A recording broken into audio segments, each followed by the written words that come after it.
SCP-2094. Object Class, Euclid. Special Containment Procedures. SCP-2094 is to be contained in a medium security residential chamber in Biosite 59. Standard PG class pre-approved luxuries and amenities may be granted on a supervised basis as an incentive to promote cooperation in interviews and experiments. Psychotropic treatment of SCP-2094's emotional instability is presently being overseen by Dr. Aniston, ES #59-390-258, and any requests to access or alter SCP-2094's current drug regimen must be submitted to her in triplicate for review. TTT. Description: SCP-2094 is a human male of European descent, 38 years old as of April 10, 14. Several tattoos depicting common circus motifs are present on SCP-2094's upper body.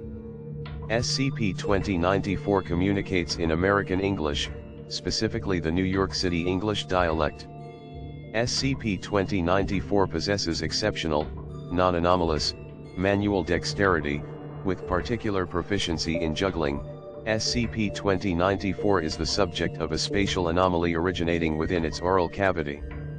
SCP-2094's lower jaw and facial muscles can be pulled and stretched up to 2 meters in any direction without causing any considerable pain or injury. Additionally, SCP-2094 is capable of redirecting any physical matter that enters its mouth into an extra-dimensional pocket lined with anomalously elastic intestinal tissue. There appears to be no limit to the amount of matter that SCP-2094 can store inside this space. The weight of objects carried within the pocket has no effect on SCP-2094's overall weight, and neither causes SCP-2094 discomfort nor impairs its mobility. SCP-2094 refers to this space as its second stomach. However, research indicates that it serves no actual biological function. SCP-2094 was recovered in an open field near Kamifurano, Japan, along with an assortment of non-anomalous artifacts related to GOI-233, Herman Fuller's Circus of the Disquieting. SCP-2094 was discovered bound in chains and locked inside a large antique trunk bearing the words "For SE" written on the top panel in red paint. Recovered belongings.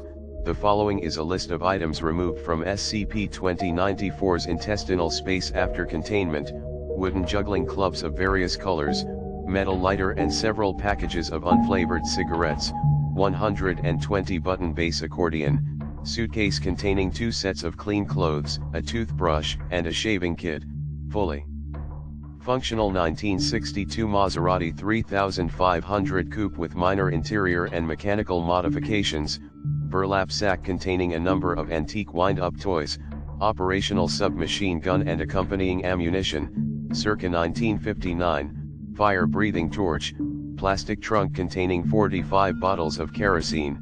Selected interview #1, Interviewer, Dr. O'Sullivan, Interviewee, SCP-2094, Notes, Interview conducted February 24, 06, the day after SCP-2094 entered containment. Begin log, SCP-2094, upon Dr. O'Sullivan entering the interview chamber. Congratulations, sir. It appears you've snagged yourself a front row seat to the freak show. Lucky you. Room's a bit too clean for my taste, but hey, it's the performer that makes the stage. At least that's what old Gordy used to say. Raps his knuckles on the interview chamber divider. Why, doctor? We haven't even introduced ourselves and you're already putting up walls between us. This does not bode well for our relationship, Dr. O'Sullivan. Good evening, SCP-2094. My name is Dr. O'Sullivan. I'll be, SCP-2094, feigning Irish accent, O'Sullivan, yes eh? Faith and Begorra. Why, I'll be a Shamrock's shantyman. I'm a wee bit Irish, too, on me ma'am's side, Dr. O'Sullivan. I'll be conducting the interview this afternoon. SCP-2094, normal voice, an interview, you say? Gee, I've never been interviewed before. Oh, this should be fun. Does this mean I'm famous? Is this the loony bin where all the superstars eventually end up? Hey, any chance you've got Andy Kaufman stashed away somewhere, Dr. O'Sullivan? I am not at liberty to discuss the nature of this facility, SCP-2094, come on, now. It's obvious what this place is. You guys haven't been particularly subtle about it? The armed guards, the reinforced cells, the constant observation, the delicate, crystal barrier keeping me from caressing that gorgeous face of yours. SCP-2094 gently runs the back of its hand down the reinforced glass interview barrier. Where was I? Oh yeah. Any old dolt could figure out what kind of place this is. We're at Knott's Berry Farm, obviously. When are you guys finally going to face facts? You're never gonna be as good as Disneyland, not ever, no matter how many special snowflakes like me you try to recruit, Dr. O'Sullivan. You seem to be in a talkative mood. Why don't you tell me about the Circus of the Disquieting, SCP-2094, oh, it's a grand place. Grand place. Lovely people. You should go sometime. Bring the family. Make a day of it, Dr. O'Sullivan. I'd very much like to see it in person. How would I go about finding it, SCP-2094, Doctor? You don't find the circus finds you. See, you'll trudge through life, trawling through the muck of your mundane existence, drowning in pencil shavings, and choking on the sterile fumes of your tidy little office, until one day you realize the stale taste of paper and politics in your soul has become so overwhelming that even the most stringent of fluoride can't scrub it away. Then, just when you've started to feel like there's nothing left on this crummy planet that can make life worth living, that's when you'll start to see the balloons, the lights, the clowns, all of it there to remind you that there's still some magic left in the world. Yes, I imagine that's how you would go about finding the circus, Monsieur Sullivan, Dr. O'Sullivan.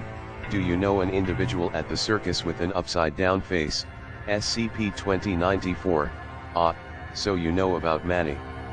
Wait. What am I saying?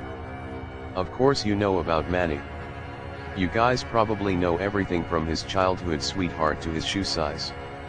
He's a very memorable fellow. Stand-up guy. Good with kids.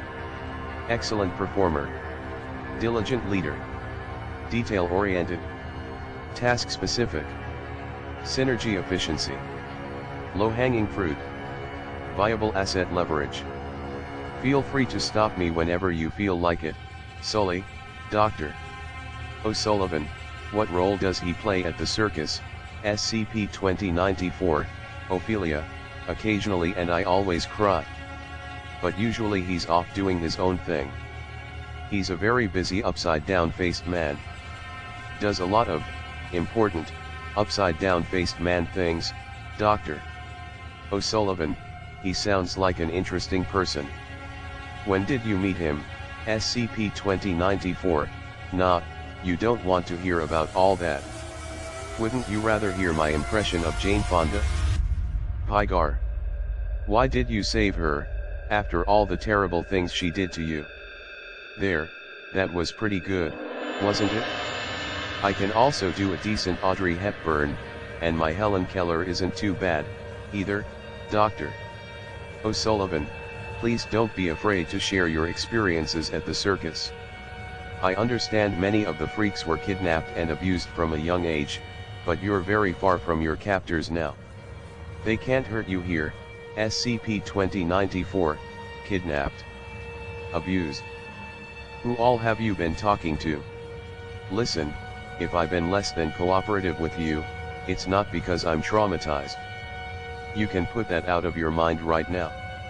It's cause I'm not the type to sell my circus family out to the whitecoats. I know your game, Essie. You wanna get all buddy-buddy with me and milk me for all I'm worth. Well, tell your boys to scribble this down on their clipboards. These people you've been hounding? These men and women you've been hunting down like criminals? They're saints. You hear me? They're good folks. I wasn't kidnapped, you dingbat. I ran away, and they took me in with open arms, Doctor. O'Sullivan, I'm sorry, I didn't mean to insult your family, SCP-2094, what's this? Some slight semblance of sensitivity? Have I begun to worm my way into your cold, crusty lump of a heart, Doctor? O'Sullivan, tell me, why did you run off, SCP-2094, and there it went. So we're playing the backstory game now, eh? Sure. I'll bite. I was 8 years old. My dad hit the road long before I was born, so I lived at home with dear old mom. A real gem of a woman, my mother. She lived an enchanted life, sitting upon her mommy throne and drinking her special mommy water until her eyes rolled back in her head. She never hit me or anything, but she hated me. God, she hated me. And the feeling was mutual. Sometimes I would bring home a mouthful of woodland creatures just cause it drove her nuts. Head. I'd walk up to her all innocent like, smile one of those adorable, 8-year-old smiles, and then spit up a couple dozen rats onto her lap, Doctor. O'Sullivan, so she was aware of your anomalous properties, SCP-2094, what, you mean this? SCP-2094 grabs his lower lip, extends it to arm length, and lets it snap back into place. Yeah, she noticed. There's a good reason I wasn't breastfed. And because I was such an odd little thing, she kept me holed up inside the house pretty much all the time. Guess she was worried I'd eat somebody. Not once did it ever occur to me to bust out and hit the world on my own, though. Back in the day I was a pretty timid kid, believe it or not. But then one night actually, hold on. Let me get back to that in a second. Have you ever seen Peter Pan? The animated one, Doctor. O'Sullivan, I have, SCP-2094, okay, good. Where was I? Oh yeah. But then one night, when my mom was asleep, he came into my room. Showed up at my window, silhouetted against the stars, just like Peter Pan. He told me that freaks didn't belong cooped up in boxes their whole lives. He told me they belonged out in the world, sharing their gifts, making people laugh and scream and puke. He told me of a place where I'd be loved by hundreds, where I'd be a star, where I'd have a real family. So I took his hand. Mummy dearest was too deep in the drink to even notice us waltzing out the front door. And that, dear Sully, is how I wound up running away to join the circus. Best decision of my life, Doctor. O'Sullivan, being visited by a stranger in the middle of the night didn't alarm you as a child, SCP-2094, well, his face was upside down, so I suppose I should have been a little spooked, but at the time I was just excited to meet someone who was even weirder than I was, Doctor. O'Sullivan, and you weren't treated badly at the circus, SCP-2094, I'll tell ya right now, the circus life ain't for everyone, but hey, Manny and the gang did the best they could. They put bread in our mouths and pillows under our heads. I got a whooping now and again, but what kid doesn't? It's all part of growing up. Kept me in line and manned me up quickly. The folks at the circus loved me like I was one of their own. They never made me feel like being a freak was anything to be hidden or ashamed of. When you're part of a circus family, you look out for one another. You don't just turn around and sell your family out to the SCP Foundation, Doctor. O'Sullivan, when the recovery team discovered you, you were locked in a trunk. You were left for us to find. Can you tell me why that is, SCP-2094, silence, Doctor. O'Sullivan, were there any problems between you and your family, SCP-2094, ha? Wouldn't you like to know? Sorry, Sully, but I think I've done enough talking. You ain't getting nothing else out of me. Not now, not never, Doctor. O'Sullivan, that's fine. Thank you for your time, SCP-2094, SCP-2094, hey, don't mention it. Anything for my number 1 fan, end log, selected interview #2, interviewer, Dr. O'Sullivan, interviewee, SCP-2094, notes, interview conducted 8 months after SCP-2094 entered containment, begin log, SCP-2094 is led into interview chamber, SCP-2094, bless me Blarney Stones. It's old Doc Sullivan again. How've you been, Doc? Because I've been great, Dr. O'Sullivan, is that a fact? SCP-2094, of course not, yeah dingus. This place is a total shithole. What kinda hotel are you lot running, anyhow? I knew I shoulda booked the Hilton, Dr. O'Sullivan, I'm sorry to hear that. Life in Biosite 59 might take some getting used to. Is there anything particular you're having trouble adjusting to, SCP-2094? Well, since you asked, the food tastes like elephant guano, the bed's as hard as a rock, and the little red light on the camera keeps me up at night. And would it really kill you guys to stock the bathrooms with 2-ply? Seriously, I've slept in prisons that were more hospitable than this place, Dr. O'Sullivan, you know, SCP-2094, if you can provide me with some additional information on the Circus, I could put in a formal request for improved, SCP-2094, oh, not that again. I'm not gonna dish, you hear me, Dr. O'Sullivan, you don't have to tell us anything that might compromise the safety of your family. We're not after sensitive information, necessarily. Just tell me about the Circus. Acts you've performed, friends you've made. Anything will work, SCP-2094, HRM anything, huh, Dr. O'Sullivan, within reason, yes, SCP-2094, and you'll give me junk if I just spin some simple yarns for you, Dr. O'Sullivan, that could be arranged, yes, SCP-2094, softer bed. Better food. DVDs, Dr. O'Sullivan, those sound like reasonable requests, SCP-2094, adult magazines, even, Dr. O'Sullivan, I'll see what I can do, SCP-2094 shrugs, SCP-2094, you know what? Sure. Why the hell not? I've been itching to talk to somebody anyway. Where should I start, Dr. O'Sullivan, I think, SCP-2094, interrupting, never mind, I know where. Okay, so picture this, lush, green grass. Wide open space. Blue skies above. Imagine the most perfect day possible, anomalously perfect, you might say. All of our days are like that. Never a rain cloud in sight.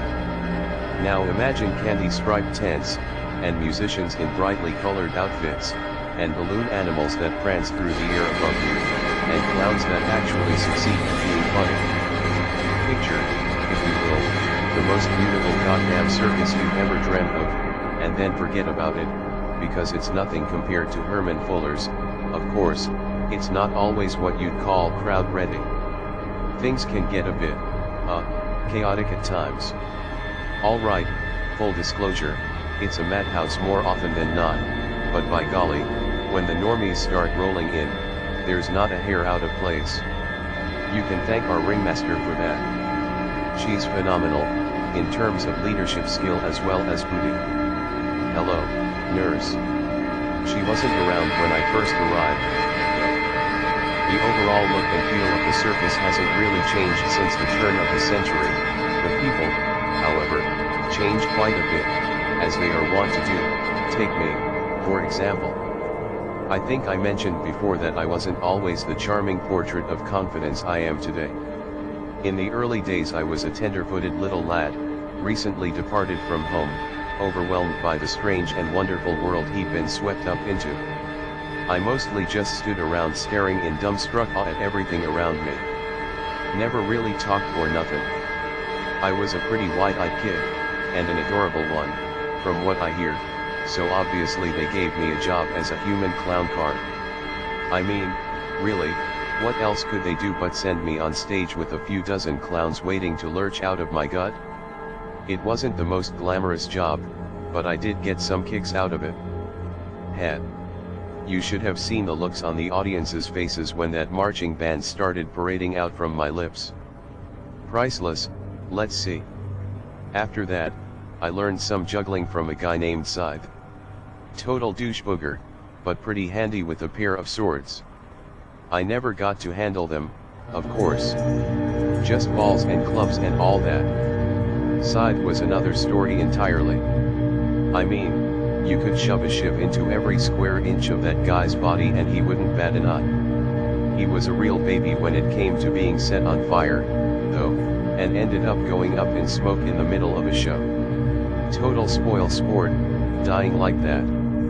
They held a service for him, but I was busy that day.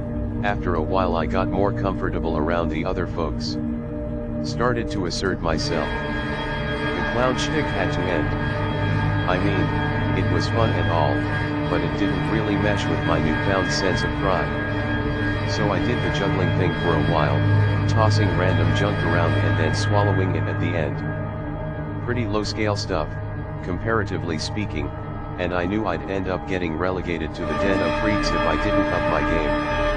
Don't get me wrong, there's a ton of great folks in the den and it's not a bad place, but it's not the big time, you know. So when I got to be a horny teenager, I thought, why not devour a woman whole? At first, everyone thought it'd just be a step down from the clown thing, but then I came up with the idea to put a plant in the audience, call them up into the ring, and then swallow them in one gulp. It was alright, I guess, and nicely provocative, but the act didn't really take off until I got Theodore in on it. In addition to being able to turn himself inside out, Theo also had a knack for the gymnastic stuff, and we managed to make a high diving act out of it. He'd leap off a diving board, flip his innards outwards, and plop right into me. It was a hit, of course. Theo and I got a lot of attention after that, especially once we started dating. Turned out that I found guys just as much fun to swallow as gals. The act got stale after a while, though. And then when I broke it off with Theo, that put the final nail in its coffin. He went back to the den, and I was gonna be following pretty quick if I didn't think of something new to do. I thought and brainstormed up a hurricane, but nothing would come to me. I needed a big ticket idea, something that wouldn't just be a hit but would earn me legendary status. And then one day when I was dumping an especially long string of ideas on Quincy, he told me he'd barf a swarm of bees on my face if I didn't chud my Motormouth. And then it hit me, Motormouth. I'd gotten pretty talkative at that point, so it was an appropriate enough title to take on, but the act that came with it was a stroke of genius, if I do say so myself. Picture this, two lovely assistants on either side of me. They pull my mouth open good and wide. Then, all of a sudden, a Chrysler comes barreling into the big top, hits a ramp, and sails down my throat. Pretty fantastic, huh? You don't look impressed. Imagination's atrophied, eh? Well, just take my word for it when I say it was pretty damn nifty. Great spectacle value, and legitimately dangerous. I may be magic, but I doubt that even I'd survive a Porsche to the face if it were to miss. I got the legend status I was looking for, of course. Became one of the top billed acts nearly overnight. Things were going swimmingly for me. And then I ended up here. Way to go for that, ruining my life and all. At least I'll be remembered as a star. That's nice. This still sucks, though, I gotta say. Now how much stuff did that earn me? End log, incident log number 1. On December 7, 06, SCP-2094 was found in a state of extreme distress, to the point of self-harm. Biocide 59 caretakers were able to successfully restrain and sedate SCP-2094, The following is a transcript of statements made by SCP-2094 prior to the incident. Begin log. SCP-2094 abruptly awakens from sleep. SCP-2094, what are you? No. Stop.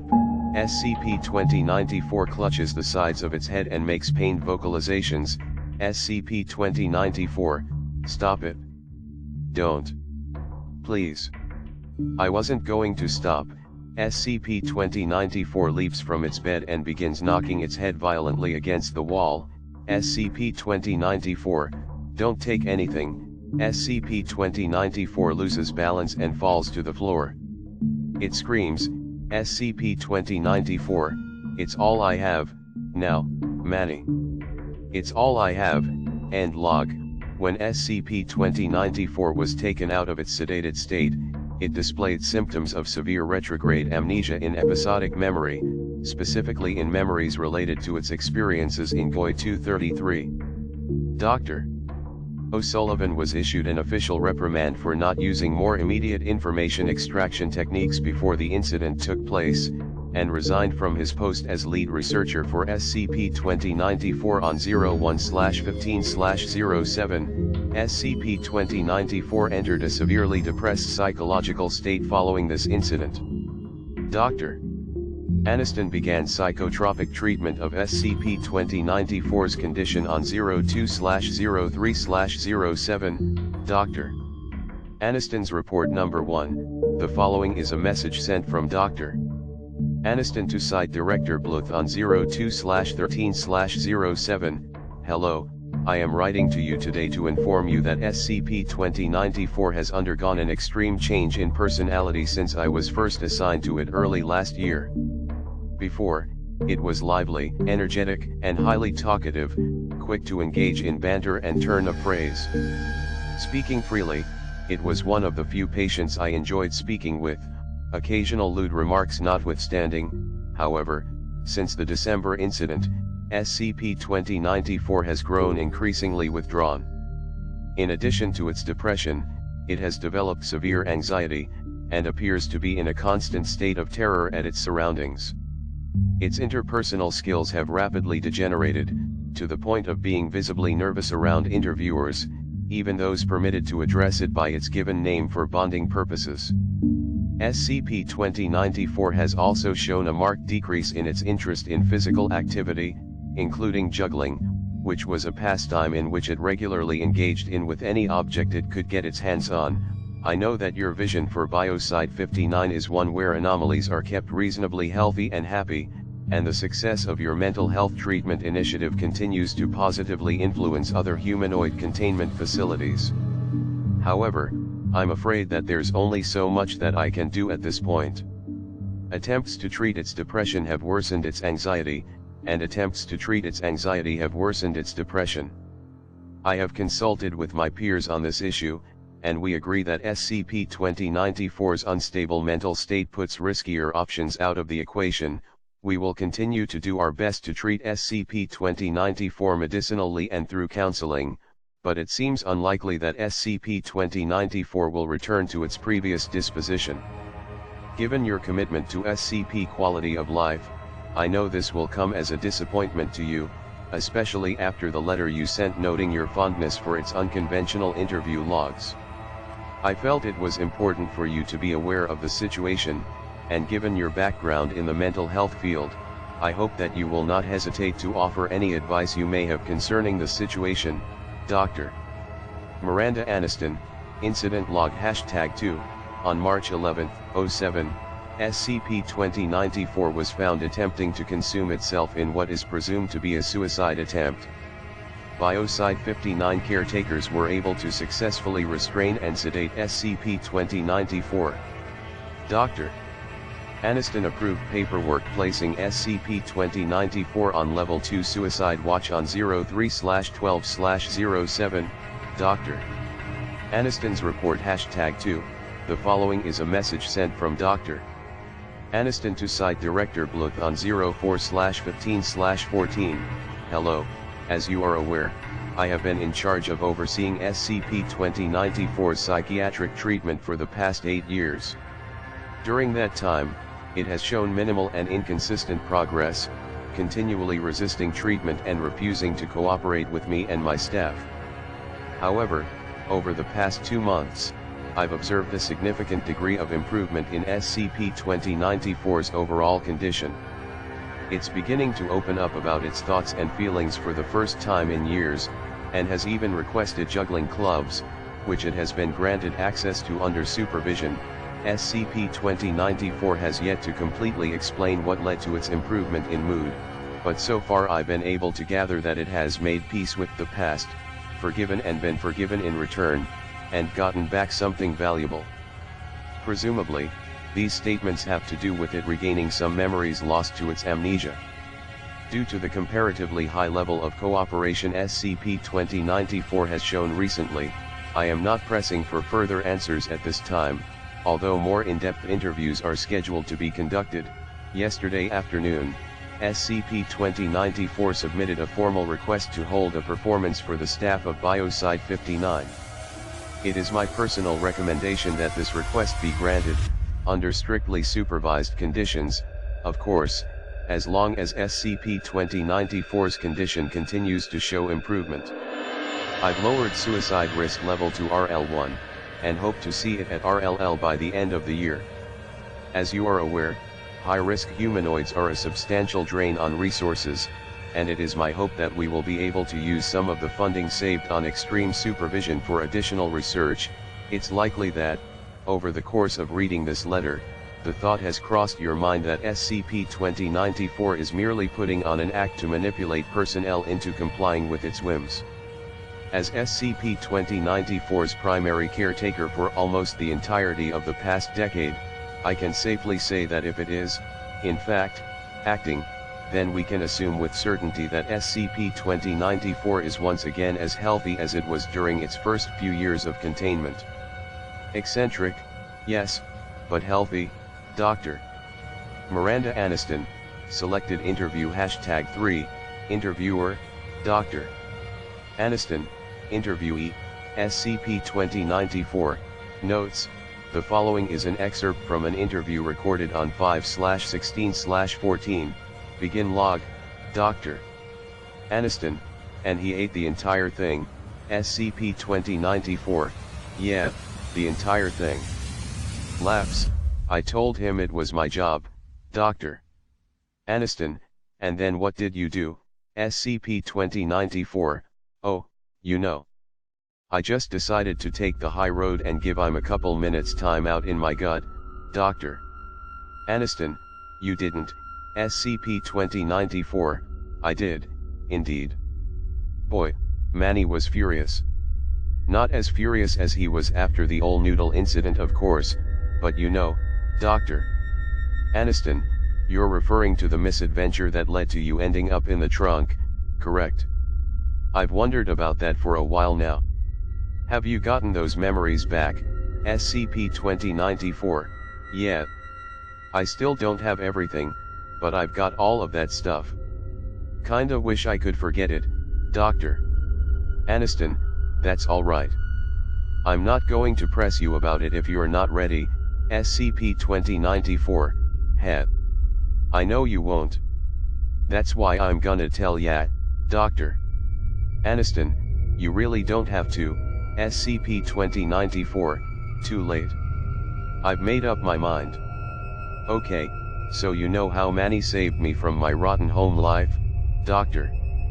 Aniston, I do, SCP-2094, well, that's how Manny did things for a long time.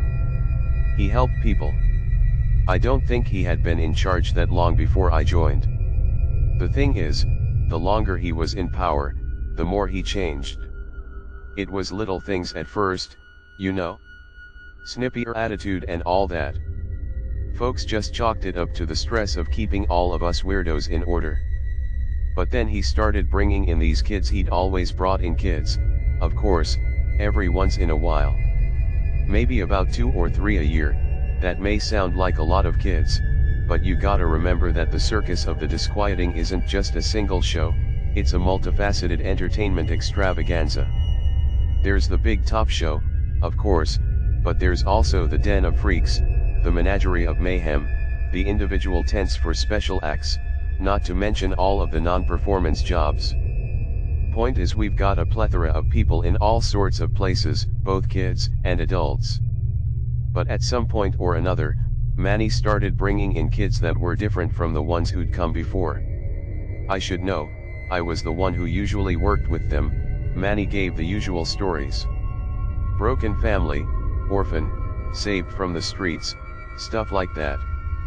But there was something off about them. I figured it was just trauma, or they were overwhelmed by the circus like I had been, but something still didn't feel quite right. I didn't trust my gut, though. I was stupid for a long time. I put on my charm, played around with them, got them to warm up to the circus and forget about whatever it was that haunted them. That changed with this one kid, though. Little girl. Delicate little thing, literally, that was her whole shtick. She'd fall to pieces and put herself back together again. I was standing with her one day, trying to teach her to juggle herself, and all of a sudden she just broke down and started crying, saying she wanted to go home. That was when I knew, deep in my gut, that Manny'd been taking kids. If the man with the upside down face wants you to keep quiet about something, it's no easy feat to share it, I yelled. I fought. I told him that wasn't how we did things anymore. And you know what he did? He slapped me straight across the face and told me that he was just doing what he could do to keep the circus alive. Can you believe that? Even with everything we were doing, he still thought the circus was on the verge of collapse. In hindsight, I think he might have just been overly worried, or maybe still hung up on Fuller's way of doing things. Either way, it's still no excuse for what he did. I couldn't stand it. I had to do something. I stashed the girl away in my mouth and snuck her off to the kaleidoscope. She was home before lunch. Manny was waiting for me when I got back. He was livid, of course. Said I'd betrayed him, betrayed the circus, betrayed the trust that was put in me when I got transportation privileges. He made a huge deal out of it. Called everybody together to watch him locking me in the trunk for you guys to find. It's kind of funny looking back on it, now that I know that it practically killed him to do it. He was so scared of losing control. He had to make an example of me.